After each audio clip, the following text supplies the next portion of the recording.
Granger and Harman resigned from APNU.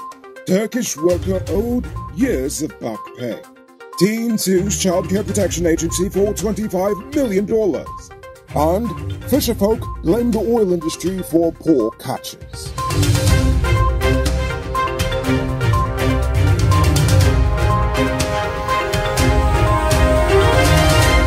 I am Noriko Bulford, and this is Uncut News. Do you see news happening? Send us a tip on WhatsApp at 592-659-6151. Granger and Harman have officially resigned as the chairman and the general secretary of APNU, respectively, thus bringing to a close an era of politics in Guyana, a decade that began with so much hope for the future of the nation, only to have those hopes dashed on the floor faster than a drunken monkey in a rum shop. Anyway, their resignations will now pave the way for Aubrey Norton, the newly elected APNU chairman, to eventually take over as opposition leader. Construction on the gas plant hasn't even started yet, and already the government has signaled its intentions to export a portion of the natural gas extracted. According to most experts, exporting is actually the best idea, as the local market is only so big. Thus, it would make no sense for us to produce all of that natural gas for it to just go to waste. On the topic of the $900 million gas project, late last night, the government side of the House voted down a motion to suspend the project to allow more time for public consultations and an updated feasibility study to be presented to Parliament. Whilst the government is not interested in going through all those matters, the opposition is, seeing as this would become Guyana's largest project and most expensive infrastructure project to date. The opposition is asking for more consideration to be made, given the gravity of the decision. Turkish national Emre Kirmit says a certain Turkish-owned hotel/casino/fun park on the East Bank Demerara that has a royal name underpaid him for over 2 years before deciding to fire him and send him back to Istanbul. The young Turk claimed to have been shorted over $6.4 million from his employer. His employer has yet to respond on the matter, but the Labour Ministry has since promised to resolve the issue. Now it's time to tell you about Best Buy's car of the day. Currently on sale is this 2016 Mazda CX-5. It comes with Bluetooth, mag rims, new tires, TV, CD, stereo, LED fog lamps, electronic parking brake, park camera, side camera, rear spoiler, and much, much more. Buy cash for $6.2 million. I'll pay down as low as $1,240,000 down, with around $120,000 monthly for 5 years, and it's yours. Call or WhatsApp 662-0844 for more info. Or visit the showrooms at Lot 171 Peterborough Street, Queenstown, or Lot 2 Lamar Street, and tell the Miracle Century for this sweet deal. The Office of the President has just announced the signing of a Memorandum of Understanding between our government and China to transform the dilapidated and abandoned-looking Joe Vera Park on the west side into a beautiful $10 to $12 million recreational complex that will serve as a rival to the national park.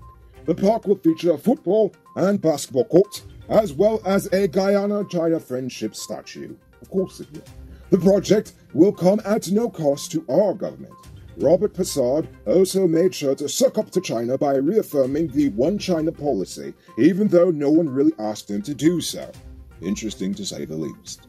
Following yesterday's multi-million-dollar robbery in Berbice, Police Commander Budnarayan Passard offered to give a police escort to any businessman making a large deposit at the bank.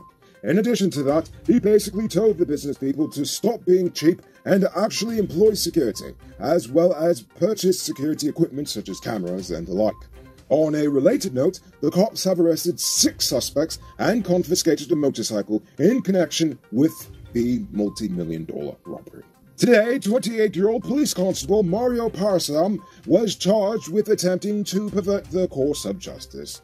Parasam was accused of demanding a $200,000 bribe to drop a charge against a suspect. His lawyer, Bernard De Silva, successfully applied for bail on Parasam's behalf. He was released on $100,000 bail and will be back in court February 22nd of this year. A 14-year-old girl is suing Anne Green and the Child Care Protection Agency for $25 million.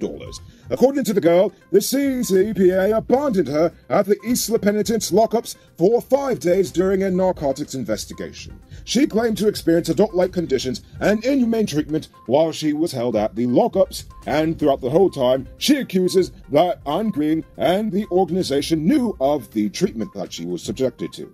Either way, that will go to court soon. You can multiply your cash by selling Digicel Top-Up. This is a legit way to earn some extra money at your business or to supplement your current hustle. Become a top-up vendor quick and easy through Cellular Plus. Call them on telephone number 685-3109 for more info. It's now time for today's Runner Report. Today, the nation recorded 742 new cases. There are now 1,148 persons dead, 20 in the ICU, 12,682 in home isolation. And the total number of confirmed cases around the nation now stands at 57,772.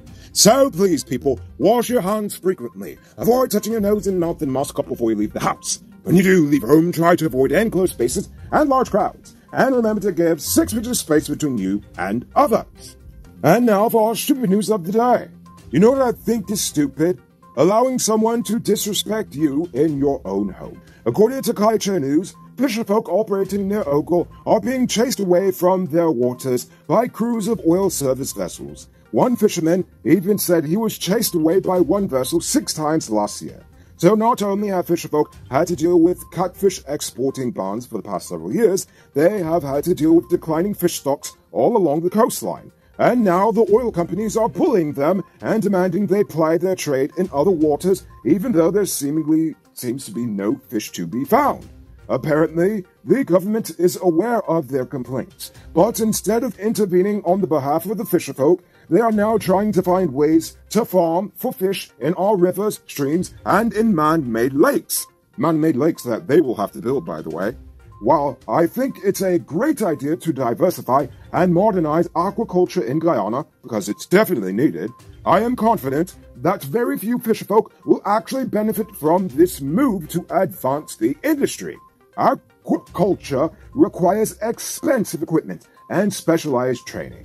It also takes years for an operation to go from concept to first harvest of the fish, and throughout the time employees will still need to be paid and food to the fish, and all the expenses go on and on and on. But what I'm trying to get at is that while the government is doing everything in its power to accommodate foreign money, we mustn't forget the small business owners, such as the fishermen, because often, in the biggest changes and the biggest moves up, it seems to be the small man that falls through the cracks. And if you ask me, that is pretty stupid. Hey, I'm interrupting this program to let you know that not all truck parts are created equal. Some does work hard without any problems for a long time, while others does make your truck break down quick and got you running your pockets again. Get genuine high-quality parts from Powered Automotive Truck Spares and Engine Parts and extend the life of your repair. They're the authorized dealer in Guyana for Hammer USA products like brake valves, clutch discs, universal bearings, and others.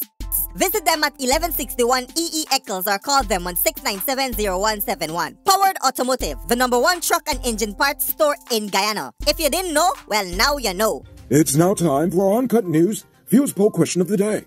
Every day we pose a question about current events in Guyana, the region, the diaspora, and how you feel it relates to us. So, you give your responses in the comments, and we'll read the best ones in the following episode. Yesterday's question was, do you agree with the opposition when they say that Mansour Nadir is biased? Lash says no.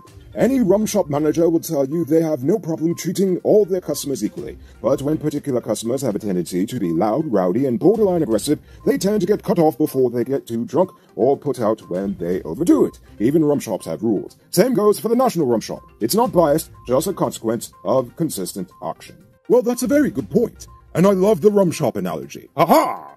Well, Reginald Spellin says that he grew up listening to the speaker on the radio and DTV8. Oh, you must be from Belize. Anyway, he accused the guy of being ethnically and politically biased in an unapologetic matter. Oh my. Hallelujah says, well, if the opposition has proof that they've been sidelined by the speaker, then he is indeed being biased. Or he, the speaker, must tell why he hasn't addressed the concerns by the opposition. That too is a very good point, because there are some legitimate questions he has not answered. And finally, Sade Wilson also thinks the House Speaker should be changed and accuses him of not being a neutral party. So it seems like we're pretty split on this matter. But you all gave some good points, and I love them all. So before we get to tonight's question, take a look at this beauty being constructed in a gated community called Richmondville in Guyana. It features 4 bedrooms, 1 pool with 7,000 square feet of living space, along with modern amenities. Contact Sheriff Construction on 592-618-5702. Now for tonight's question. Should bunk escorts be a nationwide policy, or is it an unfair use of state security resources for already wealthy individuals? Why or why not? I want to hear from you all. So, think about that question to us in the comments below. If your response is good enough, we just might feature it in our next episode. Anyway, that's all the time we have for tonight, and check us out tomorrow for another. Until then, I'm Rico Bolford saying good night, folks. Hey, Uncut News viewers, thanks for watching. You can subscribe by clicking on this button over here, or click over there for more news. You can also drop a comment to let me know if you've made it to the end of the video. Goodbye for now.